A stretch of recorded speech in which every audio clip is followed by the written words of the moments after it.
Манай түүн Монгол хүний сэтгэлгээнд нийцүүлэн Солонгос хэлний бүх шатны ном сургачдуудыг боловсруулан гаргаж, мэргэжлийн түвшинд Солонгос хэлний анхан шатнаас эхлээд Солонгос хэлний түвшин тогтоох шалгалтын дээд шат хүртэл бүх сургалтуудыг Монгол болон Солонгос багштайгаар байнга эсэл даван сургалт явуулж байна.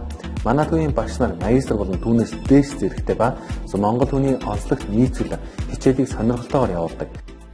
Би нарийн гарц хэл шинжилгээ үргэлжлэнд Солонгос хэлний анхан шатны сургалтанд суудаг Солонгос Монгол багштай найрсаг тав тухтай ном болон дагалдах CD бус хэрэгслүүд нь ойлгоход маш хүнтэй. 6 сарын дотор одоо ТОП-ийн 4-р төсөнд тэнцвүүлж байсан гэх хичээлийн цагаараа нэмэлтээр ирж хичээлэх боломжийг олгодог байгаа. Хилээ сенсор сэтгэлийг хангахыг хүсэж байна. Солонгос хэлнийхээ мэдлийг дээшлүүлэхийн тулд нарийн гарц хэл шинжилгээний хүрээлэнг зорж ирсэндээ баяртай байна. Багш нартай аль баярлалаа. Солонгос хэлийг зөв суурьтай суралцахыг хүсвэл манай сургалтын төвд хүрэлцээр суралцаарай.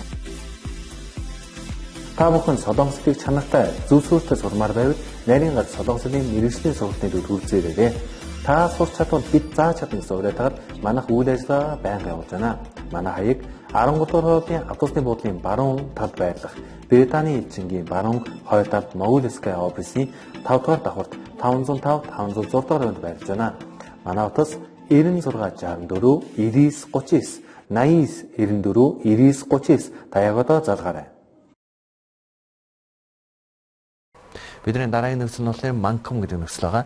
Нөхцөлийн үед нэр үгийн араас холбогдсон харьцуулсан утга буюу тэр хэмжээнд энэ хэмжээнд гэх утгыг илэрхийлдэг байгаа. За тэгэхээр нэр үгийн араас орж ирэх ба их шиг гэрлэлчийн зарчим үйлчлдэггүй байна. За тэгэхээр на би 한국 사람 солонгос хүн 교수님 багш гэж шүү дээ. За манком 나만큼 над шиг 한국 사람만큼 солонгос хүн шиг 교수님만큼 багш шиг гэсэн байдлаар илэрхийлэгдэж орж иж. За тэгвэл өгүүлбэр донд яаж орж ижийг хамтаарай. 그는 나만큼 축구를 잘해요. Тэр над шиг хөлбөмбөг сайн тоглодог гэсэн байна. 그는 나만큼 축구를 잘해요. Тэр над шиг хөлбөмбөг сайн тоглодог. Тэгэхээр 나만큼 гэж орж исэн биш үү? над шиг. 과일은 밥만큼 건강에 좋아요. 짐스는 хоолтой адил эрүүл мэндэд сайн юм аа. Тэгэхээр pap гэдэг нь будаа гэдгээс гадна бас хоол гэдэг утгаар орж ирдэг тамаг анзаараарай. Тэгэхээр 짐스는 хоолтой адил эрүүл мэндэд сайн юм аа гэсэн байна шүү дээ. За тэгвэл дараагийн хэсэг болох эдгээр өгүүлбэрийг та бүхэн дагаад уншаарай. 저는 한국 사람만큼 한국말을 할 수 있어요. 저는 한국 사람만큼 한국말을 할 수 있어요.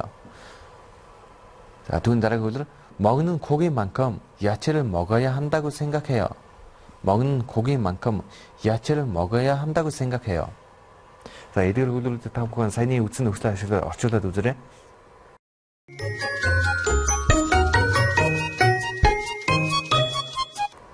자, 부들한테 쪼할 때 같아요. 저는 한국 사람만큼 한국말을 할 수 있어요. 비 солонгос хүн солонгос хэлээр ярьж чадна гэсэн байна. За тэгэхээр 한국 사람만큼 гэдэг нь энэ дээр солонгос хүн шиг гэж орж ирсэн биш үү? солонгос хүний хэмжээнд солонгос хүн шиг солонгос хүнтэй адил гэх юмсан орж иж болдгийг та бүхэн анзаарсан шүү дээ. 먹는 고기만큼 야채를 먹어야 한다고 생각해요. идэж байгаа мах шиг ногоо идэх хэрэгтэй гэж бодож байна гэж орж ирсэн байна. Тэгэхээр идэж байгаа мах шиг одоо махны хэмжээнд гэсэн санааг орж ирж байгааг анзаарч хараарай. За дараагийн хэсэг болох манкам дотроо үйл үгийн араас хэрхэн орж идэг бүгд хамтаа анзаарцгаая.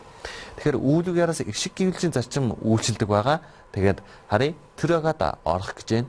게으르다 залхуурах, 셀 수 없다 тоолж чадахгүй байх, 먹다 идэх гэж шүү дээ.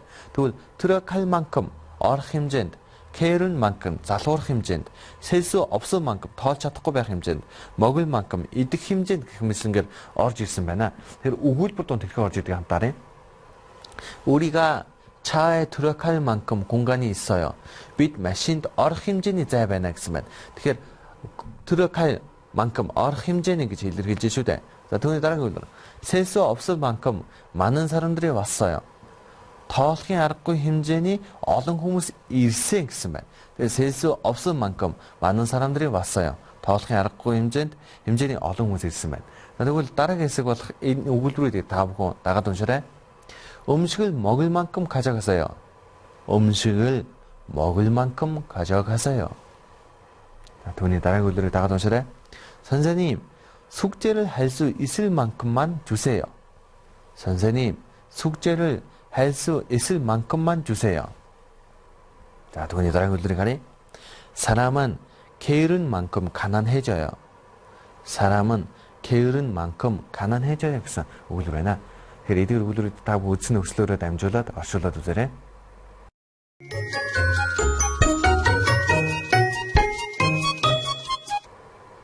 За бүгд хамтдаа зөв ярилцлыг харъя. 음식을 먹을 만큼 가져가세요. хоол идэх хэмжээгээр авч яваарай гэсэн байна шүү дээ. За түүний дараагийн өгүүлбэр. 선생님, 숙제를 할 수 있을 만큼 주세요. багшаа даалгавар хийж чадах хэмжээнд л өгөөрэй гэсэн байна шүү дээ. 자, дараагийн өгүүлбэр харъя. 사람은 게으를만큼 가난해져요.